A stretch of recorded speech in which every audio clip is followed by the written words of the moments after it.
Oh, yeah. Get some of this, right? Late night, Saturday night.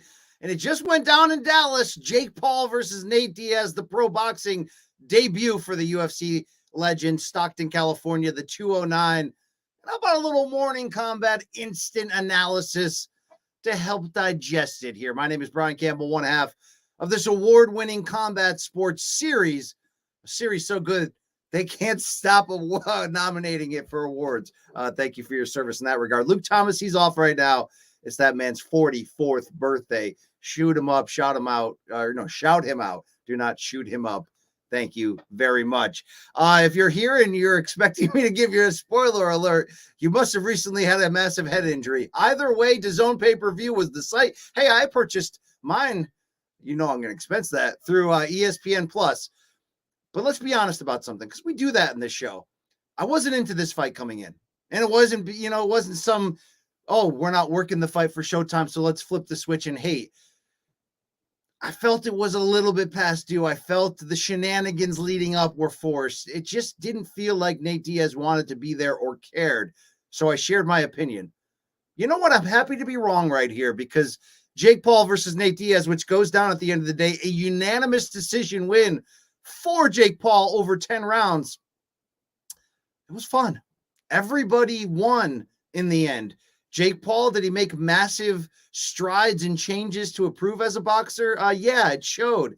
Nate Diaz, did he entertain? Yeah, he did. Did he at least, able to keep his respect and his reputation with a tough-ass performance?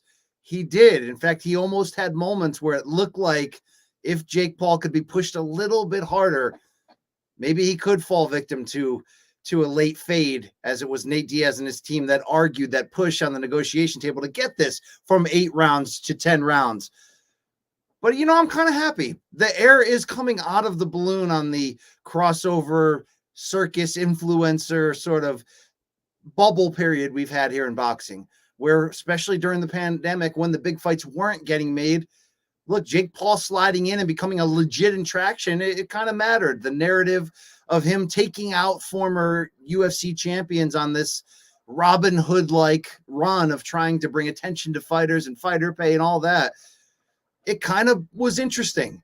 Right now, boxing doesn't necessarily need these crossover fights with how good 2023 was, but I love to be wrong in this spot. This was a fun fight to watch. There was some cringiness going around connected to it, as you might expect with this type of matchup. But first and foremost, what did we learn in a fight that goes down, as I mentioned, unanimous decision? The judges' scores 97-92, 98-91, and 98-91 for Jake Paul. How did I have it? 97-91 for Jake Paul. So not like any of those three, but one number off in every possible direction. And how did I score that specifically, giving Nate Diaz round 4 his best round of the fight?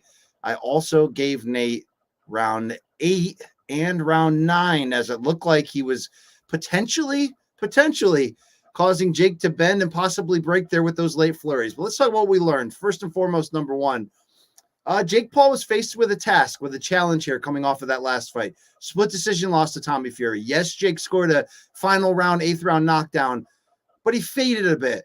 He finally met, quote unquote, a real boxer, although obviously we take that with a grain of salt. But Tommy Fury came out to fight. He was big that night, and we saw some of the deficiencies, the limits in Jake's game.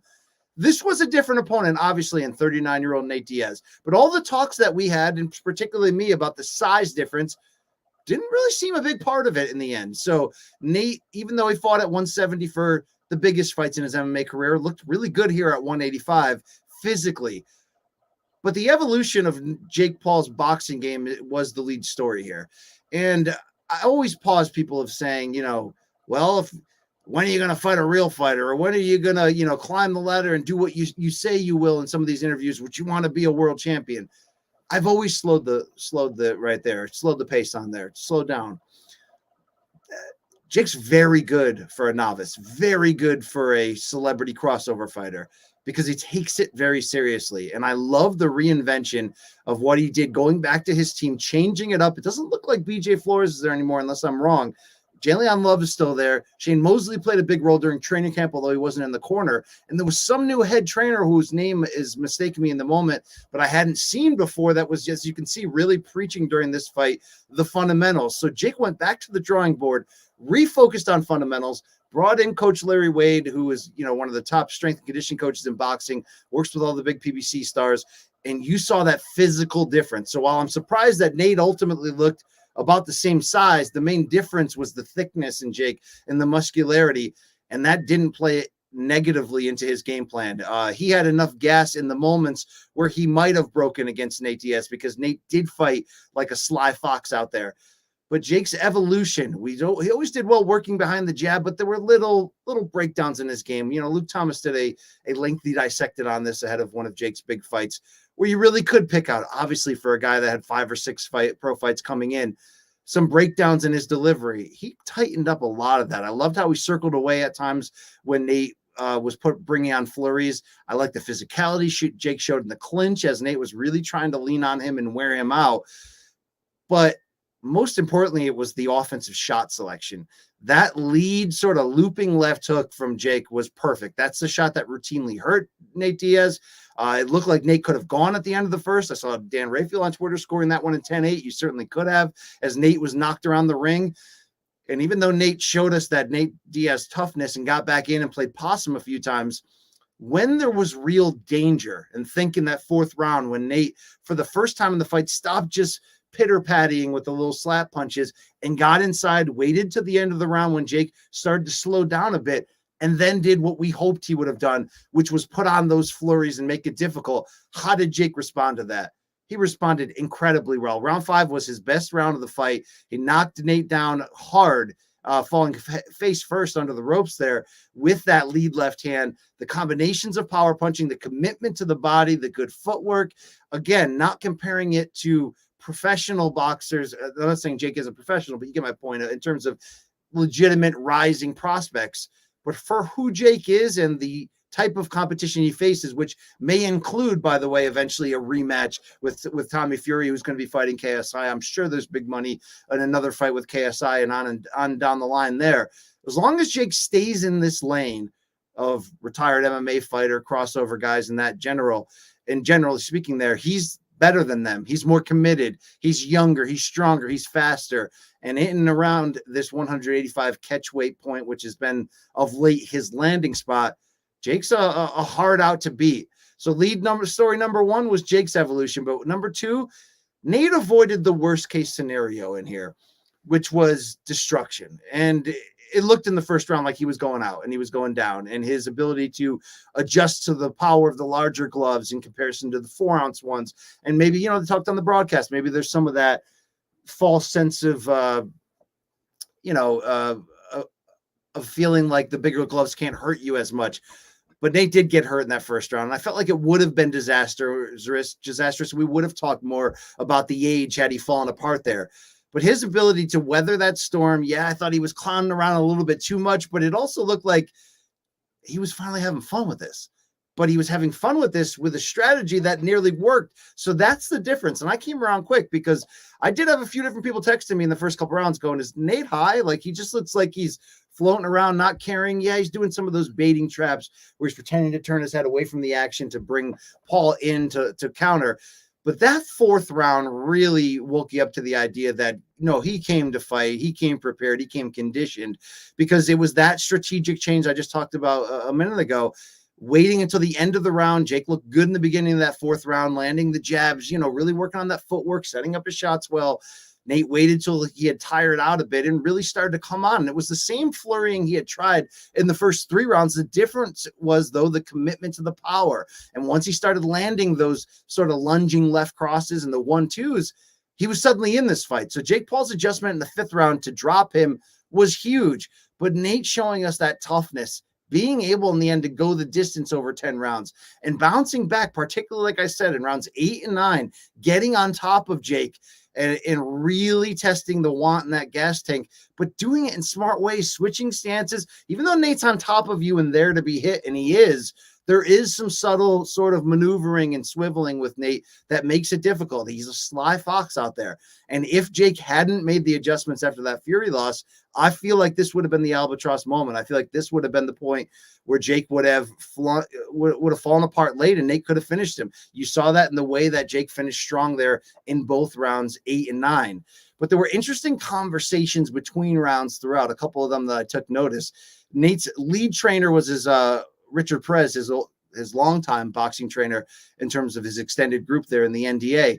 And Richard seemed really disappointed with Nate between rounds 9 and 10, entering the final round there. I'd given Nate the previous 2 rounds, and even though Richard was rightfully so saying, Nate, you need a KO in the final round, it was very fatherly when he was like, you're not doing a lot of the shit we were supposed to do. And finally, Nate was just sort of like, yeah, I'm sorry. I'm sorry. It was an interesting sort of knee that he took there.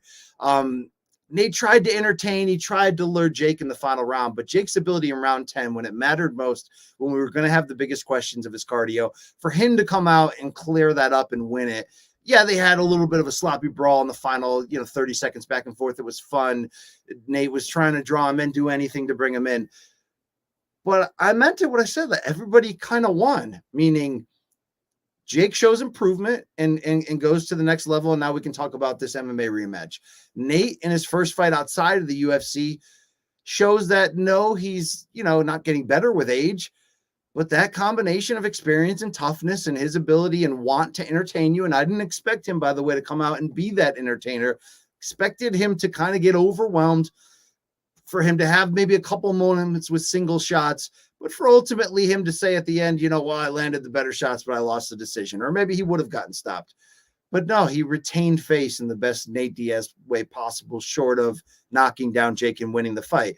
And I do think this was an uphill battle when you really looked at it. And all that experience from Nate, including legitimate experience in the boxing gyms and having a boxing style, that was going to be hard to make up quickly over a guy like Jake, who had, like I said, had been so active and had been taking it so seriously and is younger, more explosive, able to bounce back physically quick. You've got to give Jake that credit. He is tough. If he was a fraud, he would have gassed out and lost already or gotten knocked out already. And I know he did lose to Tommy Fury, but we were at that point entering that fight where we thought Fury was a clown and a bum. And the recent tape, I'm sorry, it showed that. Tommy Fury still, though, on paper is the bigger fighter and does have, the roots of legitimate boxing. So I don't think you hold that loss against him as long as you're not, like I mentioned, keeping into this idea that he's going to be fighting for a WBC cruiserweight title sooner, that he should be in any form. Jake Paul's an entertainer.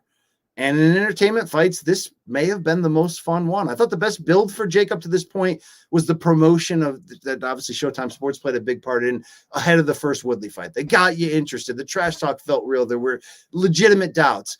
Even though I did not like the build and I was vocal about it for this one, the fight may have been the best fight in this Jake Paul series in this run. It's not like there's a ton of competition because Jake had early knockouts against people that shouldn't have been in there, like a Nate Robinson or a Ben Askren, and had somewhat interesting fights with Tyron Woodley where he looked good at times, especially on that knockout. But let's not forget, before the knockout in that rematch, Jake didn't look good as Woodley frustrated him. This was the most competitive, most entertaining one. And I've always said, sure, Jake has to win pretty consistently for this bubble to stay on, but he's got to be in fun fights that he has a chance of losing. The reason why I'm so colorfully saying this was a winning night for everybody involved was that Nate put on just enough pressure in key moments to give you that, I don't want to say illusion, but that tease that a breakthrough win is possible, just like he did, by the way, against Leon Edwards, even in a fight where we assumed he would be very outgunned in that moment. This is what crossover bubble fights need. They need this kind of competition. They need this kind of feeling like it could go either way. It's a wide decision in the end. Jake largely dominated the big moments, but you can't count out Nate from being tough as freaking nails. And that, like I said, nearly gave him some big moments in there. And how Nate never got cut is beyond me. That big left hook in round 1 that hurt him seemed to swell his eye pretty badly on the right side. And remarkable as well if that didn't end up closing.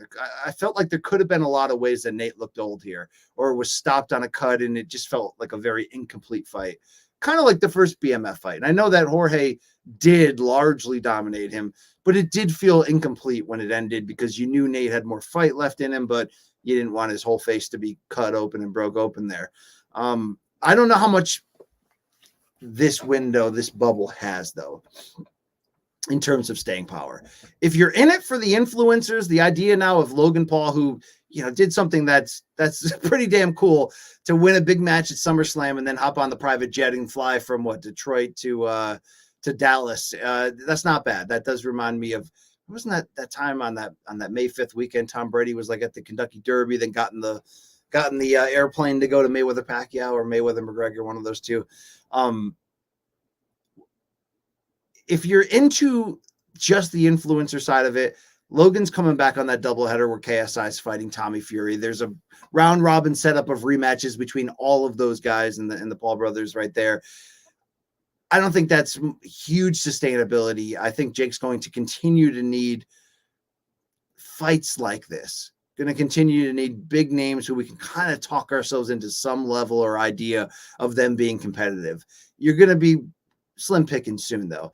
But the pivot to MMA is interesting. I didn't think I cared at all about sort of a shameless exhibition of sorts of a rematch here and the $10 million offer, which seems to be legit, that if Jake Paul won, which we assumed here in this boxing match, that they would on the table do a MMA rematch in PFL. I largely wanted nothing to do with that. I don't know. Tonight didn't suck. And it didn't suck to the level that I'm not against them doing this carnival MMA match, you know, and I get that Jake was a high school wrestler, but I don't even think he was as dedicated or accomplished as Logan was. I even liked Jake's very baby-faced post-fight speech in which he talked about, you know, don't let anybody take away your dreams and you got to believe the power of belief and all that. I mean, I think that's a fantastic message to send out. And it is true in terms of his arc. His moonlighting slide into boxing has been remarkable. It has been surprising. I just think that as much as he's been the face and the power of putting the air in the balloon, there's got to be some pivot coming up or some new opening of opponents for it to carry on. Maybe it is going to MMA, because I wouldn't have given a damn about what can only be a one-sided fight when he does fight, and if he does fight Nate in MMA. But I don't know if it's just the ghoul sort of like side of the road accident. I got to see it. After this, it was cringe on the buildup, but it kind of worked in the ring. I don't know. It's interesting. I want to see what Nate does, and I'm interested in hearing Luke Thomas's reaction on Morning Combat this week. I'll be on vacation, family vacation this week, so you won't hear from me. So I might as well tell you now. But it does come down, in my opinion, to what UFC can offer Nate, because if they believe that Conor McGregor can get back in there and cash out a few times, right? Chandler, you know, by the way, I'm not even against. If you want to do one more with Tony and it had to be Conor, at this point, my opinion of Conor's current stock is so bad that I actually wouldn't hate that either. But the idea, if they feel like they can do Conor versus Nate 3, there is buzz, there is money in that. Does Nate want to potentially piss off and potentially get blackballed by UFC 2 if this offer is real for $10 million for a fight that, I mean, how could he lose? Just by coming out and calf kicking, he'd probably be, you know what I mean? Like, how could he lose that? It would draw a lot of interest. It would be a big sort of shot in the chamber for PFL to use to try to get that big attention. Next year's make or break for PFL. They put a lot of money into Francis and Jake and this pay-per-view super fight division, and they're gonna get weird. They're gonna get a little weird and try some crazy matchups. They just signed Amanda Serrano to Moonlight again in MMA. This would work, but I guess it comes down to what can UFC offer Nate? Can they offer him a multi-fight deal in which each fight, you know, the guarantee is multi-millions, where they're saying, we know you can take that name elsewhere, but we want this Conor fight. So here's a 3-fight deal. Make some fun fights for us, and we'll get the number, you know, to where it would have been for that Jake fight. That's going to be interesting to see. I want to see how, like, do I have confidence that PFL is going to slide in and like legitimately compete with UFC? No. But they're gonna make their mark. They're gonna make their stain. They're gonna, you know, carve off some levels of attention. Will UFC counter promote that, counter program that? I think we're going to find out here, right? If Nate, you know what I mean? And I guess part of it too is Nate telling Jake, I'll only do it if my promotion is co-promoting in it. I'm sure the PFL could work that out. I think it really does come down to the UFC and what they could offer in response. Interesting. But for a influencer fight that I didn't think we needed at all, maybe it worked. It worked. Let's see what we got next. Let's see if they can continue it. Jake is getting better, but unless you can get that boxer, like if you're getting to the point where you're running out of these MMA names in these type of scenarios, and I think the problem almost is that Jake got too good too fast. Like, because at some points we were talking about like Bisping coming out of retirement with one eye and boxing him. You know, I mean, at some point I can't believe that Jake did escalate so quickly that by the time the Nate fight was made, we were just sort of like, oh, Nate's going to get dominated. He has no chance. But you got to have the opponents for this to matter. So unless Jake can find some Chavez Jr. types, right? Like, what's the perfect pivot if you're running out of MMA guys and you're looking for to keep doing these boxing matches? It's the Tommy Fury types. It's the guys who have either the name or have had success like a Chavez Jr. in the past, but are damaged brands that you could potentially take advantage of. I mean, Anderson Silva went in there and outboxed Chavez Jr. I'm not saying there's a big push or want for suddenly Jake Paul against Chavez Jr., but that type of opponent is probably the right continued escalation, because if Jake, who's now 6-1, tried the real stamp of approval fight and fought a equal record prospect, I mean, he'd get handled. And I think the Tommy Fury fight showed us that. But there is a market here for Jake. I give him that credit. He did it. We'll see what happens on this rematch.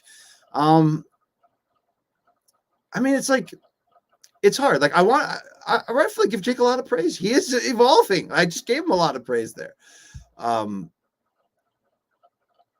But how much will the allure of money in MMA and his role with PFL now, which really you haven't seen much physical results of that this year. It seems like everything for PFL again is pointing to next year.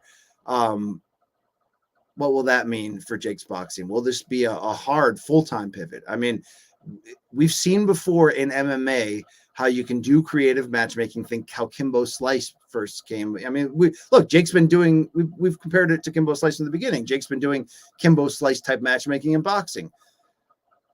What if they find the right people and he pivots there and that becomes another lane for him? Or what if that is eventually WWE? Wherever he goes, people around him, they seem to be smart enough. They can get our attention, and Jake's an interesting athlete. He's turned out a lot better than we thought he would. Seriously, turned out, and he's got heart, and he gets after it. And it was enough to beat 39-year-old Nate Diaz. So in this world, in this realm, once again, Jake Paul is king. He is welcoming the Tommy Fury rematch. So does that mean anything in the larger Jake arc? Do we really care? Is it more just about one night entertainments without a big arc connecting the pieces to future fights? Maybe. But tonight wasn't that bad. But you know what? I got to go to vacation. I got to go on vacation like right now. Like the second I hit the space bar here, I'm on vacation. Okay. I mean, I'm wearing this jacket. I just got off of CBS Sports HQ. But, I had to do my mea culpa video here, right? I had to tell the people I was wrong. This fight didn't blow. You know what I mean? It was a weird broadcast team in the end, though. It was interesting the way that worked out. E40 was in the house as well. A lot of luminaries actually showed up. I got to give them credit. That's a big NBA arena. It looked decently full. I know there was some darkening of the arena, but it looked really, the crowd pops were huge out of the main event. Like, this turned out to be a success, even if I felt that it was very cringy on the road to get to this point. What do I know? Thank you for watching Morning Kombat's instant analysis of this tremendous boxing fight. Mikey Mormile is my producer, one of the nicest people on this planet. Thank you for your support. And, I'm going to recharge for a week. Don't get mad at us because we've gone on vacation. People's like, oh, it's your 17th vacation. It's my second. Okay. All right. I got to keep the other people in this house happy too. I'd work every day and ruin my life, Yeah. All right. I'll take this deep-rooted introspection to the bed now. Thank you very much. My name is Brian Campbell. We win big awards here, whether we deserve it or not. But at the end of the day, I just want you to feel something, right? You know, not from me, right? I'm talking more consensual feels, you know. Yeah. All right, let's go. Mikey, please. I don't know if they're, am I employed? I don't know. That's